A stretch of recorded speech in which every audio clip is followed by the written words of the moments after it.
नमस्कार दोस्तों, आपका समाचार अपना देश के इस क्राइम कहानी के एपिसोड में स्वागत है। आपके साथ मैं हूं आरजे मुकेश भाटी। दोस्तों, आज की जो कहानी है उस कहानी के अंदर जो भारत का सुप्रीम कोर्ट है वो इच्छा मृत्यु सुनाता है। तो एक माँ बाप की जो मांग है वो स्वीकार की जाती है। ये पूरी कहानी है 20 अगस्त 2013 की शाम को करीब 7:30 बजे के आसपास वक्त हो रहा था। चंडीगढ़ से एक फ़ोन आता है दिल्ली के द्वारिका में। यहाँ पर एक शख्स फ़ोन उठाता है, उधर से एक लड़का जो है फ़ोन करता है और कहता है कि जो हर्ष है वो 4थी मंजिल से गिर गया है हॉस्टल की, तो आप कृपया हॉस्पिटल पहुँच जाइए। जैसे ही ये बात सुनी जाती है तो वो द्वारिका में रहने वाला शख्स सोचता है एक बार कि ये फ़ोन कहीं गलती से तो नहीं आ गया है। हर्ष नाम नहीं है उनके लड़के का, हरीश राणा है। तो इसके बाद वापस वो फ़ोन लगाता है। फ़ोन लगा कर कहता है कि भाई साहब, आपको कोई गलतफहमी हुई होगी, मेरे बेटे का नाम तो हरीश राणा है, आप जिस हर्ष की बात कर रहे हो कोई दूसरा होगा। वो कहता है कि 1 मिनट आप रुकिएगा, मैं अस्पताल में जो है डॉक्टर साहब से पूछता हूँ। अब वो लड़का जो है जाकर डॉक्टर से पूछता है कि जो पेशेंट है उसका नाम क्या है। तो डॉक्टर कहते हैं कि उसका नाम हरीश राणा है।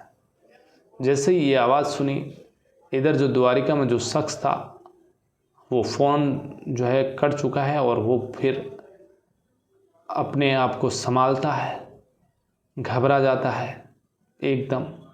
लेकिन जब वो पत्नी को जाकर कहता है कि बेटा जो है वो 4थी मंजिल से गिर चुका है और अभी चंडीगढ़ के ही एक अस्पताल में पीजीआई में भर्ती है, तो हम लोग जो है चलते हैं, सामान पे कीजिए।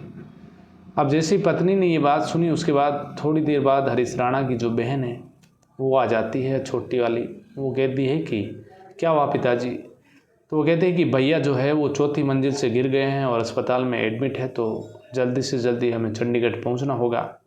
तो वो बहन कहती है कि अभी तो मैंने आधे घंटे पहले ही भाई से बात की थी, रक्षाबंधन का त्यौहार था तो भाई जो है वहाँ पर था चंडीगढ़ में, तो बहन ने जो है बात की आधे घंटे पहले।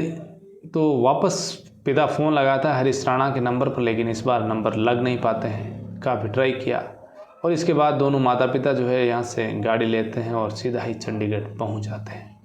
वहाँ जाने के बाद डॉक्टर से बात की जाती है, आईसीयू में एडमिट। डॉक्टर जो है अब 7 दिन बाद हाथ खड़े कर देते हैं, कहते हैं कि हरीश राणा है आपका बेटा, वो कभी बोल नहीं पाएगा, ना सुन पाएगा, ना वो कभी चल पाएगा। यानी कि जब तक वो जिंदा है तब तक एक लाश की तरह रहेगा। जैसे ये बात सुनी, घर वालों को जो है बड़ा दुख हुआ। उन्होंने सोचा कि कहीं बड़े अस्पताल में लेकर इलाज कराते हैं। डॉक्टर ने कहा कि यहाँ पर इतना ही है हमारे पास, आप कोई दूसरे अस्पताल में ले जा सकते हो।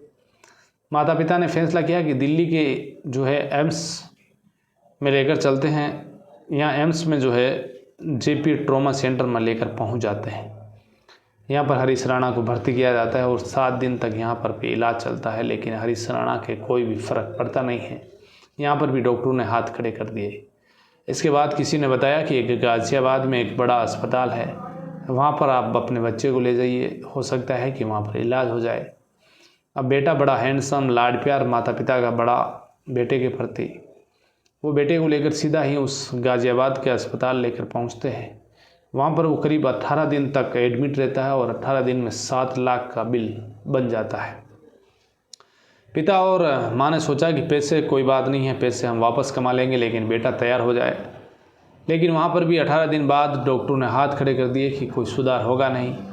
ये ताउम्र जब तक है, जब तक कोमे में रहेगा, ना ये खुद खड़ा हो सकता है, ना टॉयलेट कर सकता है, सारा कुछ इसका बेड पे होगा और इसके लिए हमेशा एक निगरानी रखनी होगी और इसे लाइफ सपोर्ट सिस्टम पर ही इसकी ज़िंदगी चलेगी। जैसे ये बात सुनी जाती है तो घर वाले बड़े चिंतित, बड़े परेशान। इसके बाद ये जो है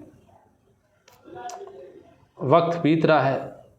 अब अचानक जो है 2013 से 14 आया, 15 आया और सीधा ही घर लेकर पहुंच जाते हैं। फिर एक रोज़ अचानक 2024 की बात है, उत्तर प्रदेश का गाज़ियाबाद का एक इलाका राजनगर एक्सटेंशन, यहाँ पर राज एम्पायर सोसाइटी के फ्लैट नंबर 134 में जो है हरीश राणा के माता पिता रहते हैं। रात को हरीश राणा की माँ उठती है, उठने के बाद अपने पति से कहती है सुनो, तो जैसे पति कहता है कि क्या हुआ रात को, इतनी रात को कैसे उठे हो, तो वो कहती है कि एक बात बताऊँ आपको, अब बेटा जो है 11 साल से बेड पर पड़ा है, अब शरीर में धीरे धीरे जो है उसके घाव भी आने लगे हैं, उसकी दशा जो है हमारे द्वारा देखी नहीं जा रही है, कितनी वो परेशानी में है, तो हम क्यों ना राष्ट्रपति प्रधानमंत्री से मिलते हैं और इसके इच्छा मृत्यु की मांग करते हैं। पिता जब ये बात सुनते हैं तो वो एकदम सब कपा जाते हैं और कहते हैं कि ये क्या बात है। तो वो माँ कहती है देखो, मैं भी एक माँ हूँ, मेरी भी ममता है, 9 महीने तक पेट में पाला, लेकिन जो उसकी स्थिति है वो देखकर बड़ा दुख होता है, ना वो जिंदा है ना वो मरा है, अध बीच में है और वो जो है बड़ा परेशान है, उसका दुख देखा नहीं जा रहा है। पिता ने जो है, अब क्योंकि एक बेटा है, लेकिन अब पिता को जब ये बात कही तो उसने भी सोचा कि चलो ठीक है कुछ करते हैं। सुबह दोनों पति पत्नी सीधे निकलते हैं, दिल्ली हाई कोर्ट का रुख करते हैं, वहाँ पर जाकर एक वकील करते हैं और एडवोकेट के ज़रिए दिल्ली हाई कोर्ट में इच्छा मृत्यु की याचिका दायर कर देते हैं। दिल्ली हाई कोर्ट जो है ये याचिका खारिज कर देता है। जैसे हाई कोर्ट के द्वारा याचिका खारिज होती है, दोनों पति पत्नी जो है रोते हैं, घर आते हैं, सोचते हैं बेटा जो है 11 साल से बेड पर पड़ा हुआ है, अब आगे जो है कुछ बचा है नहीं।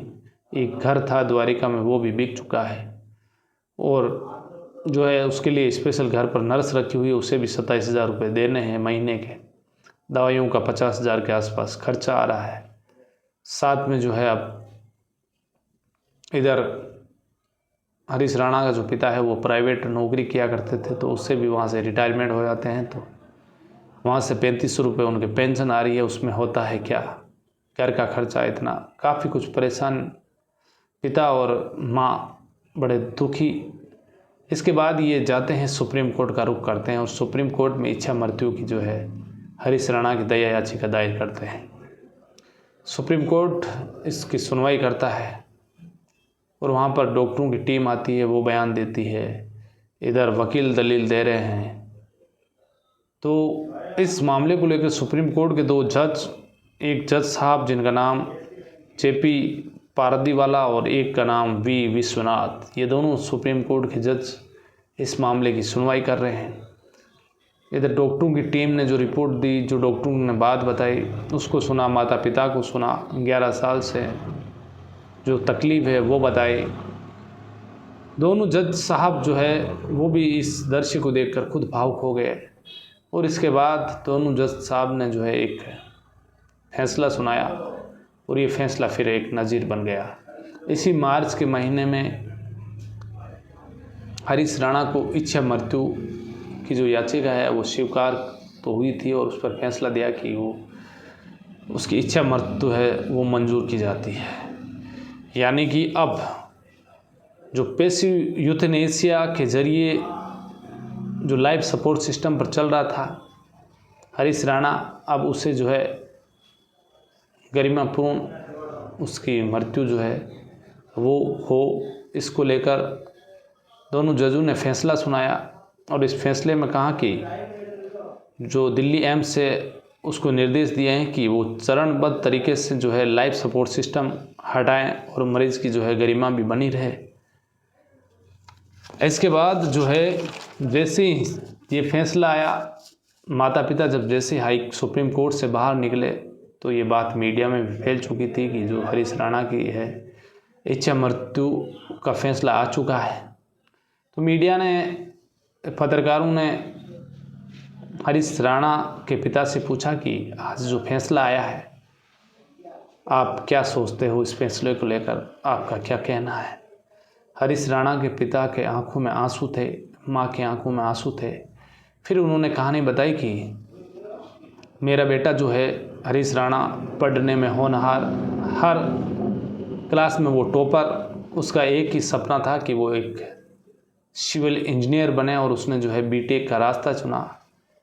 दिल्ली से वो चंडीगढ़ की यूनिवर्सिटी में उसने दाखिला लिया और वहाँ पर वो पढ़ाई शुरू की। उसका अंतिम सेमेस्टर था 2013 में।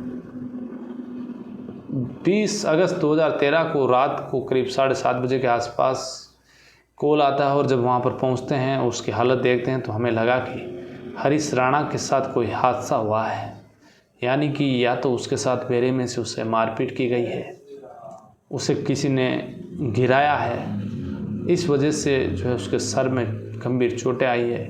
इसको लेकर हमने चंडीगढ़ पुलिस में जो है मामला भी दर्ज कराया, लेकिन उसमें भी कोई पता चला नहीं। फिर हरीश राणा करीब 13 साल तक लाइफ सपोर्ट सिस्टम से जो है अभी तक जिंदा है और अब इच्छा मृत्यु जब उनकी कबूल की गई है तो फिर ये बात बड़ी उठने लगी है कि ये इच्छा मृत्यु क्या होती है। तो ये एक पैसिव यूथनेसिया, सम्मानजनक मौत, जिसमें जो मरीज होता है वो वेंटिलेटर पर, फीडिंग ट्यूब पर हो और उसकी जो है मेडिकल साइंस में उसे माना जाता है कि ये जो है कोमा में है और इसकी जो है कोई वापस से रिकवर होने का चांस नहीं है। तो ये फिर इच्छा मृत्यु का जो फैसला है वो लागू हो जाता है और सुप्रीम कोर्ट में यदि सुनवाई होती है, उसकी डॉक्टरों की टीम की जो रिपोर्ट होती है उसके आधार पर ही हरीश राणा को जो है अब एक सम्मानजनक मौत से वो है उसकी मौत हो, इसको लेकर उसकी इच्छा मृत्यु जो है मंजूर की गई है।